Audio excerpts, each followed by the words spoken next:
சாப்பிட்றது ரேஷன் அரிசி தான் சாப்பிடுவோம். அதனால எங்களுக்கு சம்பளம் தேவையில்லை. இங்கே நிர்வாகிகளாம் இருக்கிறாங்களா இந்த பள்ளிக்கு? இருக்கிறாங்க. அவங்க எத்தனை நிர்வாகிகள்? நிர்வாகிகள், தலைவர், செக்ரட்டரி, கேசியர் 3 பேர் இருக்கிறாங்க. சரி. அவங்க எப்போவாச்சும் வருவாங்க. அவங்க எதுவும் தராங்களா அந்த நிர்வாகி? அவங்களுக்கு நாம தான் கொடுக்கணும், காப்பியோடு கொடுக்கணும். வந்தாங்க ஒரு லோடு மணல், சுண்ணாம்பு, செங்கலை உடைச்சி அள்ளி தட்டுவோடு அம்படியும் நான் மேலே கொண்டு சேர்த்ததுக்கு பிறகு கொத்தனார்களை கூப்பிட்டேன். என் பொண்டாட்டி என் பிள்ளையும் இந்த தேய்க்கிற பொருளை வச்சு தேய்க்க சொன்னேன். அவங்க 8 மட்டும் தேய்ச்சாங்க. 8ஆவது நான் ஏணியை போட்டு 2 தேய்ப்பேன், அப்புறம் மட்டி அடிப்பேன் 2 தடவை, அதுக்கப்புறம் பெயிண்ட் அடித்தேன். என்ன எந்த வகையான எதிர்ப்பு? கொலை செய்யக்கூடிய அளவுக்கு. உங்களையா?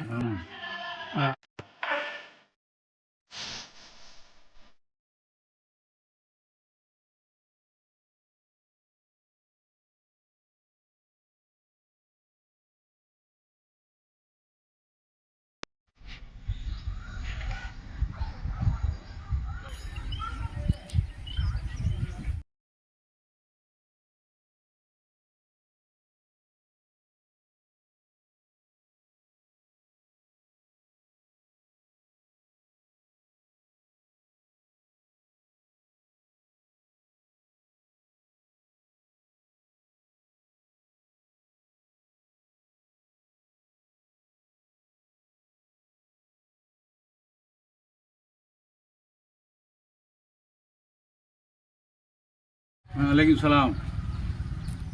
அதுங்க தங்களுடைய பெயர்? முகமது ஹனீஃப். முகமது ஹனீஃப். இங்கே உங்களுடைய வயது இப்போ? எனக்கு 65. பிள்ளைகள் எத்தனை இருக்காங்க? பிள்ளைங்க ஒரே ஒரு பொம்பளை பிள்ளை. ஒரே ஒரு பொம்பளை பிள்ளைங்க. வீட்டம்மா அங்கே எல்லாம் அங்கே தானே? எல்லாம் அங்கே தான். நீங்கள் இப்போ உங்கள் சொந்த ஊர் எதுங்க? திருநெல்வேலி. திருநெல்வேலி எந்த இடம்? பேட்டை. பேட்டையில் எங்கே? பேட்டையில் மல்லிப்பட்டினம் பக்கத்தில். மல்லிப்பட்டினம் ரொம்ப தூரம் சொல்லணும். சரி சரி. அது மல்லிப்பட்டினம் பக்கத்தில். சரி. அங்கே இப்போ சொந்தங்களாம் அங்கே இருக்காங்களா? இருக்கிறாங்க. எல்லாம் இருக்காங்க. இங்கே வந்து எத்தனை, இந்த செட்டிக்குறிச்சிக்கு வந்து எத்தனை வருஷம் ஆகுது? 21 வருஷம் ஆச்சு. 21 வருஷம் ஆகுது. நீங்கள் வரும்போது இந்த பள்ளி எப்படி இருந்துச்சு? கட்டிடம் மட்டும் இருந்துச்சு. சரி. நிறைய வேலைகள் செய்ய வேண்டிய வேலைகள் இருந்துச்சு. அதெல்லாம் இப்போ ஓரளவுக்கு செஞ்சு முடிச்சாச்சு. சரி. கொஞ்சமாக இப்போ எல்லாமே முழுமையாக அமைஞ்சு. இது உங்களுக்கு மாத சம்பளங்கள்லாம் எப்படி இருக்குங்க? சம்பளம் எல்லாம் ஏதோ எங்களுக்கு தனாயத்துக்கு கொடுத்துக்கிட்டு இருக்கிறோம். சரி பண்ணிக்கிட்டு இருக்கோம். ஆடு கோழிகள் வளர்ப்பேன், ஆடு வளர்ப்பேன். வீட்டுக்காரி வேலைக்கு போவேன். அதை வச்சு நாங்கள். வீட்டுக்காரங்க என்ன வேலை பார்க்குறாங்க? விவசாய வேலைக்கு போவோம். விவசாய வேலை பார்க்குறாங்களோ? ஓ. அவங்களுக்கு சம்பளம் டெய்லியா? டெய்லி அவங்க 100-200 கொண்டு வந்துடும். உங்களுக்கு எதுவும் வரதா இருந்தால் எவ்வளோ மாதம் எவ்வளோ வரும்? மாதம் நமக்கு எதுவுமே கிடையாது. நான் ஆடு விற்கும்போது எனக்கு 20,000-30,000 எனக்கு ஆட்டில் காசு கிடைக்கும். அதை வளர்த்து விற்றுக்கிறது. ஆடு விற்கும்போது எவ்வளோ நாள்? வருஷத்துக்கு 1 லட்ச ரூபா கிடைக்கும். அவ்வளோதான். மற்ற எந்த வருமானம் எதுவுமே? மற்ற இங்கே எந்த வருமானமும் கிடையாது. மாத சம்பளம் எதுவுமே இல்லை? யாரும் தரதும் இல்லை? இல்லை. சம்பளம் இல்லாமல் எப்படி ஆச்சுங்க? அதாங்க, அந்த ஆட்டில் வருமானம் வருது, கோழியில் வருமானம் வருது. கரண்ட் பில்லு கூட நான் கையில் இருந்து தான் கட்டுறேன். அடுத்தாப்பில் வந்து என் வீட்டுக்காரி வேலைக்கு போகிறது. இதுகளை வச்சு நாங்கள் சாப்பிட்றது ரேஷன் அரிசி தான் சாப்பிடுவோம். காசு கொடுத்து அரிசி வாங்குறது இல்லை, காசு கொடுத்து விரவு வாங்குறது இல்லை. விரவு இந்த சுற்றி விரவு கிடக்கு, பொறுக்கீரி எரிச்சுக்கிறது. செலவு கம்மி. இங்கே காய்கறி கீரைகள்லாம் ஓசியில் கிடைக்கும், அதை வாங்கி சாப்பிட்டுக்கிறது. அதனால் எங்களுக்கு சம்பளம் தேவையில்லை. சம்பளம் தேவையில்லை. சம்பளம் இல்லாமலும் ஓட்ட முடியுது. இது மாதிரி எல்லா பள்ளியாசலையும் முடியாது. இந்த மாதிரி முடியாது. ஏன்னா இங்கே இவ்வளவு சலுகை இருக்குது. அரிசி ஓசி, அடுத்தால பருப்பு மற்ற சாமான்கள்லாம் கம்மியான விலையில் ரேஷன் கடையில் கிடைக்குது. இது வந்து கிராமம். விரவு சுற்றி கிடக்குது, எடுத்து எரிக்கத்தான் வேணும். ஏகப்பட்ட விரவு இருக்குது. அதனால் அந்த மாதிரி செலவுகள்லாம் இங்கே எனக்கு மிச்சம். சோப்பு, எண்ணெய், இந்த மாதிரி உள்ள சாமான் காசு கொடுத்து வாங்குறது. இங்கே நிர்வாகிகளாம் இருக்கிறாங்களா இந்த பள்ளிக்கு? இருக்கிறாங்க. அவங்க எத்தனை நிர்வாகிகள்? நிர்வாகிகள், தலைவர், செக்ரட்டரி, கேசியர் 3 பேர் இருக்கிறாங்க. சரி. அவங்க எப்போவாச்சும் வருவாங்க. அவங்க எதுவும் தராங்களா அந்த நிர்வாகி? அவங்களுக்கு நாம தான் கொடுக்கணும், காப்பியோடு கொடுக்கணும். வந்தாங்க. சம்பளம் அவங்களே ஒன்றும் இல்லாதவங்க, புதுசாக இஸ்லாத்தில் வந்தவங்க. அவங்கள்ட்ட என்ன இருக்குது? இங்கே இருக்கிற இது புதுசாக இஸ்லாத்தில் வந்த ஊர் இது. அவங்களும் அந்த மக்கள்லாம் பார்க்கலாமா? அந்த இப்போ இருக்க மாட்டாங்க, வேலைக்கு போயிருப்பாங்க. எப்போ வருவாங்க? சாயங்காலம் 7 மணியாகவும் 8 மணியாகவும் அந்த பஸ்ஸுக்கு தான் வருவானுங்க. அவங்க தொழுகையெல்லாம் வராங்களா? இருக்கிற நேரம் வந்துடுவாங்க. இங்கே எத்தனை குடும்பம் இருக்குங்க இஸ்லாத்தை தழுவி இருக்கிறாங்க? இங்கே நிறைய பேர் தழுவி இருந்தாங்க, சில குடும்பம் போயிடுச்சு. எதனால? அவங்களுக்கு சரியான தர்பியத்து இல்லை, ரெண்டாவது அவங்க வந்த நோக்கம் சரியில்லை. சரி, அந்த நோக்கம் நிறைவேறலன்னு திரும்ப போயிட்டாங்க, அவ்வளவுதான். இப்போ ஒரு 7-8 குடும்பம் இருக்கிறோம். அவங்க ஓரளவுக்கு வெளியில் போய் வேலை செஞ்சு சாப்பிட்டுக்கிட்டு இருக்கிறாங்க. அன்னன்னைக்கு வேலைக்கு போனால் தான் அவங்களுடைய பொழப்பு வரும். தொழுகைக்கெல்லாம் வருது முடிஞ்ச அளவுக்கு வந்துடுவாங்க, அவ்வளோதான். மார்க்கத்துக்குள்ளே வந்தவங்களுக்கு என்ன தர்பியத்தை நீங்கள் கொடுத்துட்டு வரீங்க? அதான் அவங்களுக்கு தர்பியத்து வந்து பழையாசலுக்கு வரணும், நிரந்தரமாக வரணும், தொழுதுகிட்டு இருக்கணும், இந்த மாதிரி மதுபானங்கள் அருந்தக்கூடாது, இந்த மாதிரி உள்ள உபதேசங்கள் பண்ணிட்டு இருக்கு. அந்த மக்கள் அதை ஃபாலோ பண்ணுறாங்களா? அதை ஃபாலோ பண்ணுறது ரொம்ப சிரமம். ரொம்ப சிரமம். அந்த மார்க் குர்ஆன் ஏதாவது ஓத தெரிஞ்சிருக்காங்களா? இல்லை. அதுக்கு ஏதாவது நம்ம ஏற்பாடு பண்ணலாமா? இப்போதைக்கு அது செய்யக்கூடிய அளவுக்கு இல்லை. இல்லை, ஏன்னா ஏற்கனவே வந்தவங்க வெளியே போயிட்டாங்க. இப்போ இருக்கிறவங்க வெளியே, அதாவது மார்க்கத்தில் இருக்கிறவங்களும் இங்கே இல்லை, வெளியில் தான் வேலை செய்கிறாங்க. தூத்துக்குடியில், மெட்ராஸில், கேரளாவில், சரி, இந்த மாதிரி இடத்துகளில் தான் வேலை செய்கிறாங்க. இப்போ இங்கே யாரும் இல்லை? யாரும் இல்லை. வரும்போது பழையாசலுக்கு வருவாங்க. மாதம் 100 ரூபா சந்தா கொடுன்னு சொல்லி சொன்னால் ஒரு 2-3 மாதம் கொடுத்தாங்க. அதுக்கப்புறம் அவங்களால அது முடியலை, அதனால் அதையும் விட்டாச்சு. இந்த மேற்கொண்டு செலவுகள்லாம் பள்ளிக்குன்னு செலவு வந்து மாதம் எவ்வளோத்துக்கு வரும் செலவு? செலவுனா கரண்ட் பில்லு 2 மாதத்துக்கு ஒருக்கா 1000-1500 ரூபா வரும். அதான் கரண்ட் பில்லு கட்டுறது தான் செலவு. மற்ற எந்த செலவும்? மற்ற எந்த செலவும் கிடையாது. அது அந்த உபரி செலவுகள் எதுவுமே கிடையாது. உபரி இந்த உள்ள லைட்டு 2-3 லைட்டு போயிருக்குது, எங்களுக்கு தேவை ஒரு லைட்டு தான். சரி, பெரிய படோட பொம்மாலாம் செய்கிறதில்ல. ஏன்னா வெளிச்சம் கம்மியாக இருக்கிற ஆளுக்கு தக்கன வெளிச்சம் போட்டுக்கிட்டு. இல்லை, இந்த இப்போ ஏற்கனவே இந்த இஸ்லாத்துக்கு வந்தாங்கல்ல, இவங்க வந்து ஆண்டு ஏற்போம். இந்த ஏற்கனவே இந்த மக்கள் வந்து 25 வருஷம் ஆச்சு இவங்க இஸ்லாத்தில் வந்து. இந்த பள்ளி அதுக்கு பிறகு தான் கட்டப்பட்டது. ஆமாம் ஆமாம், இஸ்லாத்தில் வந்ததுக்கு பிறகு 1900 கட்டியிருக்கிறாங்க. 1990 1990 கட்டியிருக்கிறாங்க. 90 கட்டி அப்போ அந்த இவங்க இஸ்லாத்துக்கு வந்தது அந்த டயத்தில் தான் வந்திருக்கிறாங்க, 1990. 90. நீங்கள் இங்கே வந்தது இந்த நாங்கள் வந்து 2001. 11 ஆண்டுகளுக்கு பிறகு பள்ளி கட்டி முடித்த பிறகு நீங்கள் தான் முதலையா இல்லை யாரும் முன்னாடி? எனக்கு முன்னாடி பல பேர்கள் வந்துட்டு இருக்க முடியாமல் போயிட்டாங்க. சம்பளம் இல்லாமல் யாராலையும் இங்கே தாக்கு பிடிக்க முடியல. அதனால தான் அல்லாஹ் என்னைய கொண்டு வந்து விட்டான்.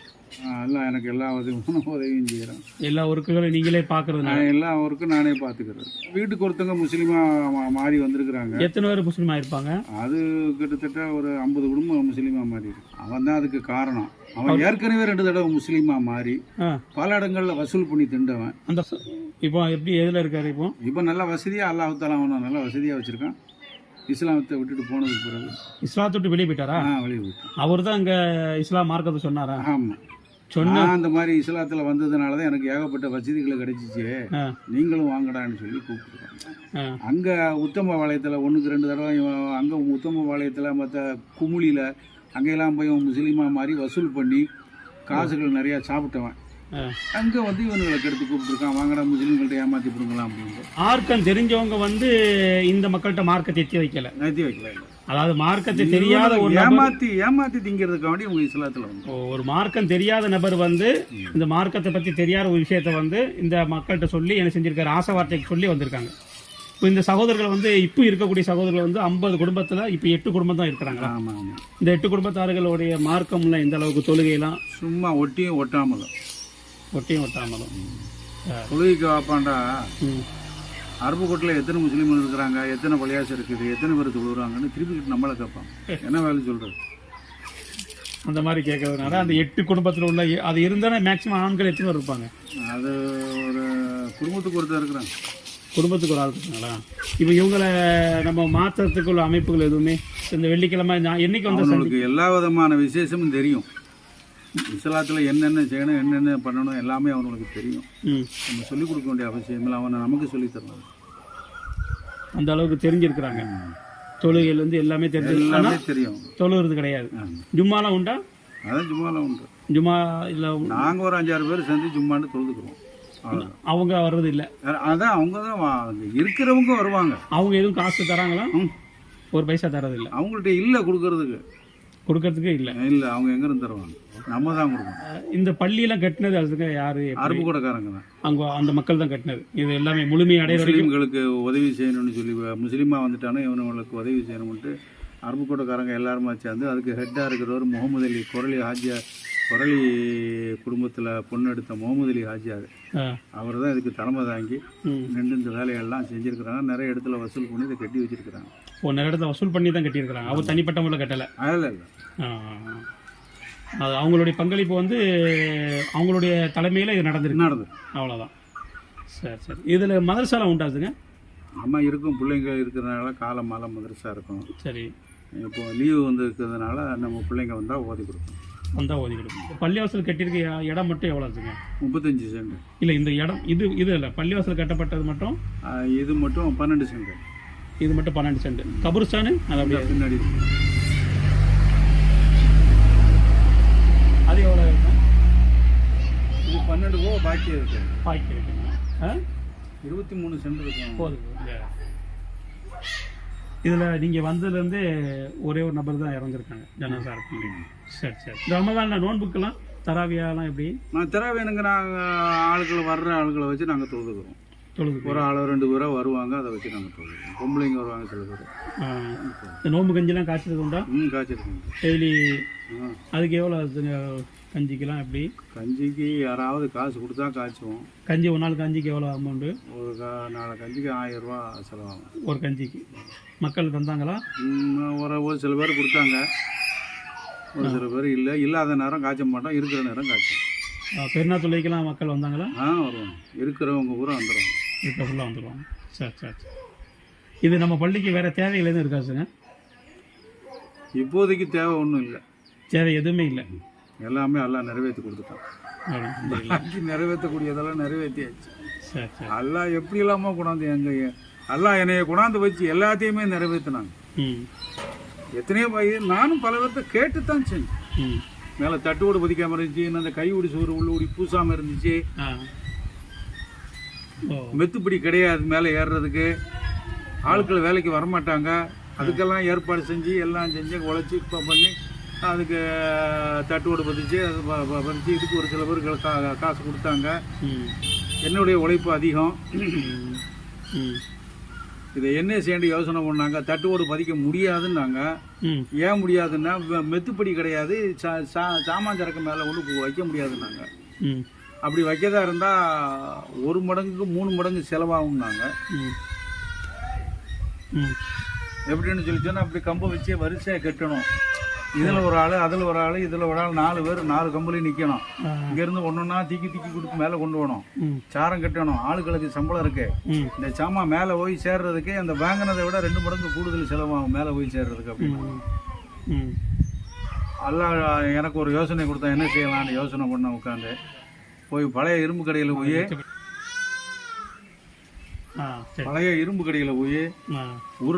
உருளி இருக்குல்ல, அதை இருக்கான்னு கேட்டேன்.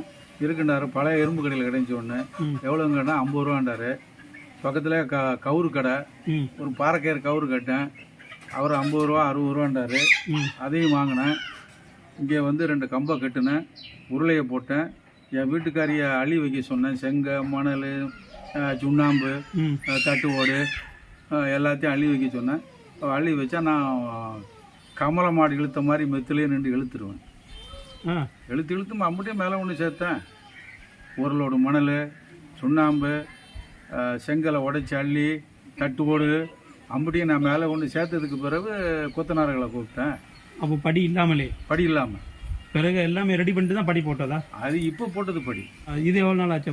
இப்போ இது போட்டு இப்போ ஒரு 10 வருஷம் இருக்கும். 10 வருஷம் தான் ஆச்சு.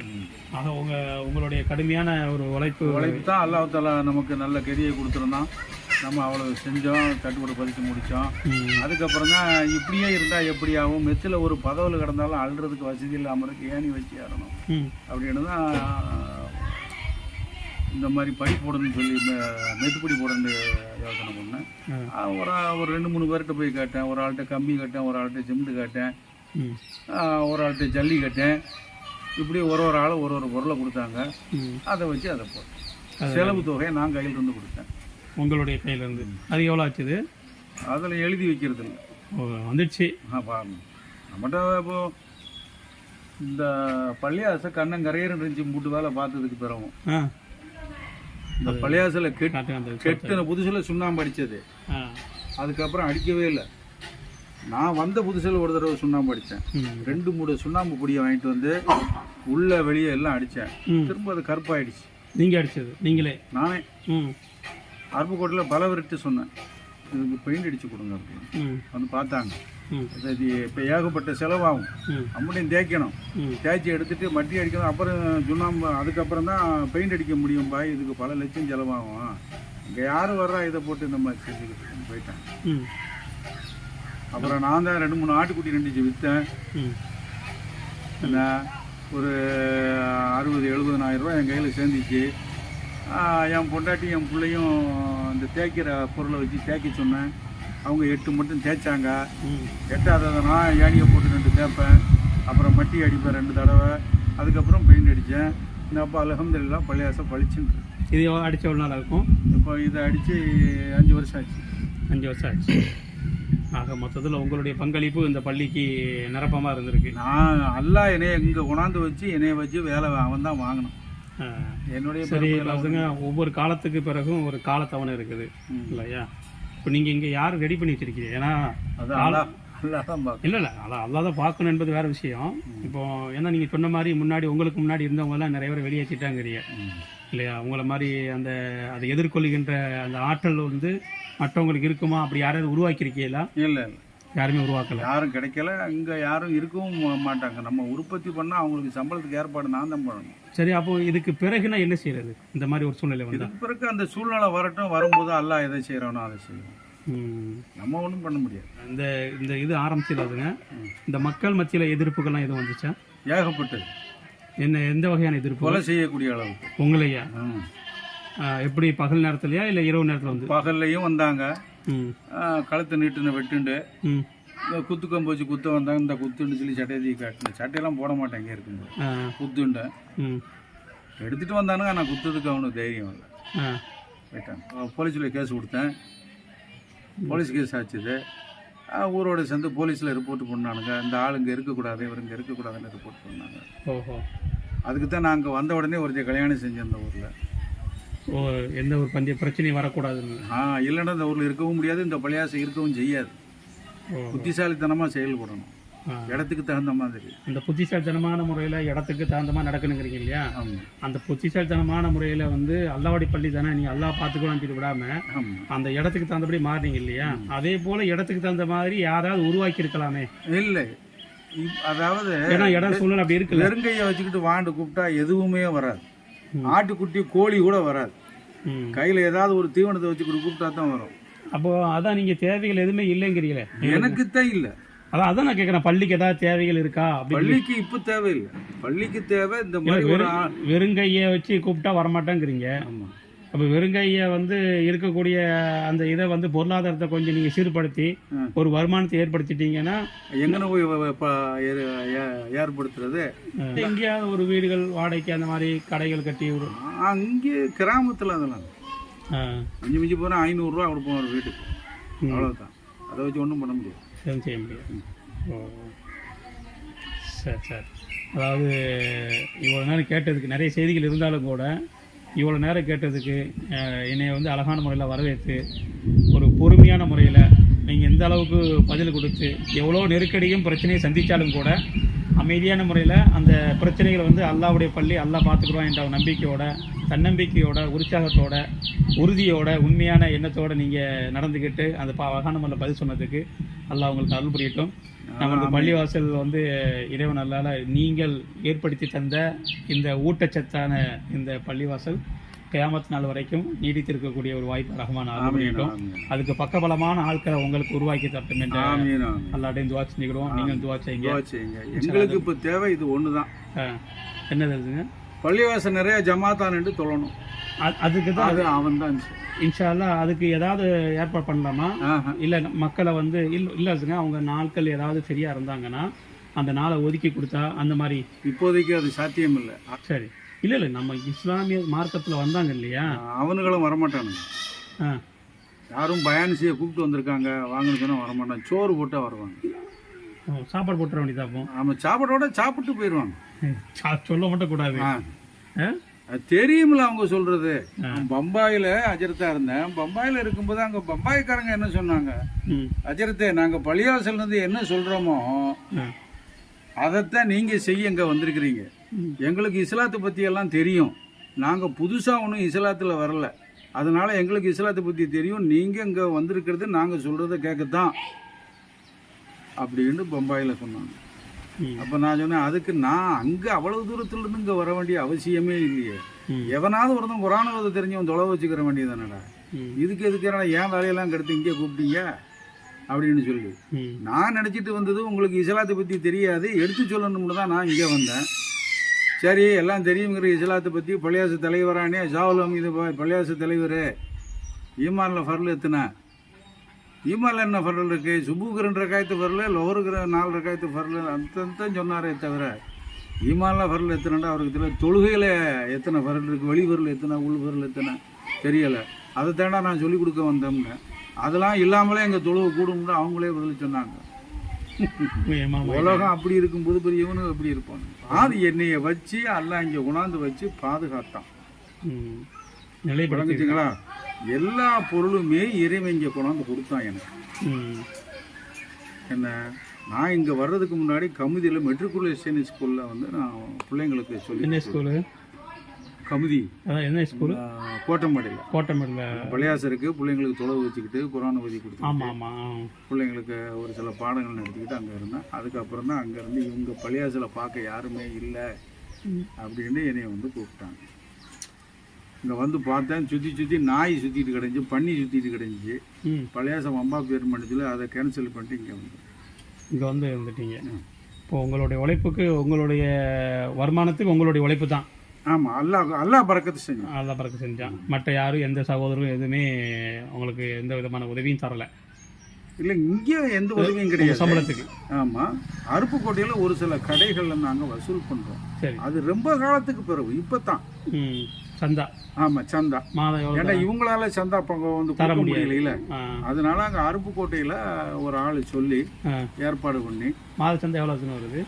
ஆமாம், மாத சந்தா 2700 ரூபா. ஒரு கடையில் எவ்வளோ தராங்க? 50, 25, 20 ஓ அப்படி தராங்க. 100 ரூபா தரக்கூடிய கடையும் சில கடை இருக்கு.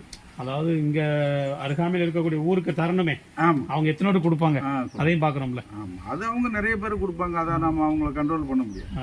அவங்க மனசுல நான் என்ன செய்யறதுன்னா, உங்களுக்கு மனசு இருந்தா கொடுங்க, இல்லை நான் அதிகமாக யார்ட்டையும் கேட்கறதில்ல. அவங்களா கூப்பிட்டு கொடுத்தா தான். அவங்க 20 ரூபா கொடுத்தாலும் வாங்கிக்கிறது, அதை நிரந்தரமா போய் வாங்கிக்கிறது. அவங்க இல்லைன்னு சொல்ற வரைக்கும். அவங்க கஷ்டப்பட்டாங்கன்னா நானே அவங்கள இல்லைன்னு சொல்லுங்கன்னு சொல்லுவேன். கஷ்டப்படுறாங்கல்ல, அதனால வேணாம் பாய், அது இல்லைன்னு சொல்லுங்க. உங்களை நான் இல்லை வேணாம்னு சொல்லிட்டு போக முடியாது. நீங்கள் உறுதியாக இல்லைங்க, நான் கஷ்டப்பட்டு தரேங்க, ரொம்ப கஷ்டப்படாதீங்க, குடும்பத்தை முதல்ல பாருங்க. இப்படியெல்லாம் செய்கிறது உண்டு. யார்கிட்டையும் போய் வலுக்கட்டாமல் வசூல் பண்ணுறதே கிடையாது. கொடுத்தா சரி, கொடுக்கலன்னா போ. அடுத்தப்பல இங்கே திருமணத்துக்கு வருவாங்க. அதுக்குன்னு சொல்லி முதல்ல எல்லாம் கொஞ்சம் ஓரளவுக்கு 500, 1000, 2000 தான் வாங்கிட்டு இருந்தோம். சரி, இப்போ போக போக நான் இப்போ கொஞ்சம் அதிகமாக காசு அவங்கள்ட்ட கேட்குறது. எவ்வளோ வாங்குறியா ஒரு நிக்காவுக்கு? ஒரு நிக்காவுக்கு 10,000 வரைக்கும் கேட்பேன். அப்போ அந்த மாதிரி நிறைய திருமணங்களை சும்மாவெல்லாம் செஞ்சு வச்சுருக்குறோம். ஆனால் அவங்க வெளியில் போய் ஆடம்பரமாக ஏகப்பட்ட செலவு பண்ணுறாங்க. இல்லை, இது எவ்வளோ மாதத்துக்கு எத்தனை நடக்கும்? அப்படி அது வருஷத்துக்கு 1 2 வரும். வருஷத்துக்கு 1 2 வருதா? சரி, சில வருஷம் வராமலும் இருக்கும். ஓ, ஆட்கள் வராமல் இருப்பாங்க. அப்படி வந்துச்சுன்னா அதுலேருந்து கொஞ்சம் காசு கிடைக்கும். இந்த மாதம் 2700 வருதுங்கிறீங்களா? இது என்ன செய்வீங்க இந்த அமௌண்ட்டை? இந்த அமௌண்ட்டை என்னுடைய செலவுக்கு வச்சுக்கிறது. யாரும் இந்த மாதிரி வழிபோக்கர்கள் வந்தாங்கன்னு சொன்னால், ஒரு சில இதுக்கு முன்னாடி ஒரு ஆள் மெட்ராஸுக்கு போகணுன்னு சொல்லி வந்தார், ஒரு ஆள் கேரளாக்காரர் வந்தார். அந்த மாதிரி அவங்களுக்கு ஒரு சில உதவிகளை நம்ம செய்வோம். டிக்கெட்டுக்கு காசு, அவங்களுக்கு செலவுக்கு காசு, பள்ளியாசலேருந்து கொடுக்கணும்ல, நம்மளை நாடி வந்துட்டா அந்த மாதிரி செய்கிறது. நோம்பு கஞ்சி காய்ச்சிறது. நோம்புலாம் இங்கே கஞ்சி காய்ச்சிருக்கீங்க? தான் காய்ச்சுவோம். ஓ, இப்போ வந்து இடத்த மாற்றியாச்சு. வீட்டில் வச்சு மாற்ற. நம்ம வீட்டில் வச்சு கொண்டு வந்துடுறது. இது பெரிய வேப்பமரம் இருந்துச்சு, அதை வெட்டியாச்சு. அதனால் இப்போ இங்கே கஞ்சி காய்ச்சிருக்கிறது வீட்டில் தான் காய்ச்சிருக்கோம். நோம்பு கஞ்சி படி எத்தனை படி போடுவீங்க? எங்களுக்கு 2 படி போட்டாலே அதிகம். 2 படி காலி ஆகிடும் டெய்லி. என்ன மக்கள் எல்லாம் மற்ற மக்கள் எல்லா மக்களும் வந்து வாங்கிட்டு எல்லா மக்களும் வந்து வாங்கிடுவாங்க. சரி சரி. அல்ஹம்துலில்லாஹ். ரொம்ப ரொம்ப சந்தோஷங்க நீங்கள் உங்களுடைய தியாகத்தை பகிர்ந்து கொண்டதுக்கு. ஏன்னா அதுவும் சிரித்த முகத்தோட புன்னகையோட உங்களுடைய மகிழ்ச்சியை வந்து பகிர்ந்து கொண்டதுக்கு ரொம்ப ரொம்ப சந்தோஷம். அல்லாஹ் உங்களுக்கு இனிமேலும் மறுமையிலும் நற்கூலி வழங்கி வெற்றியை தரட்டும். ஆமீன்.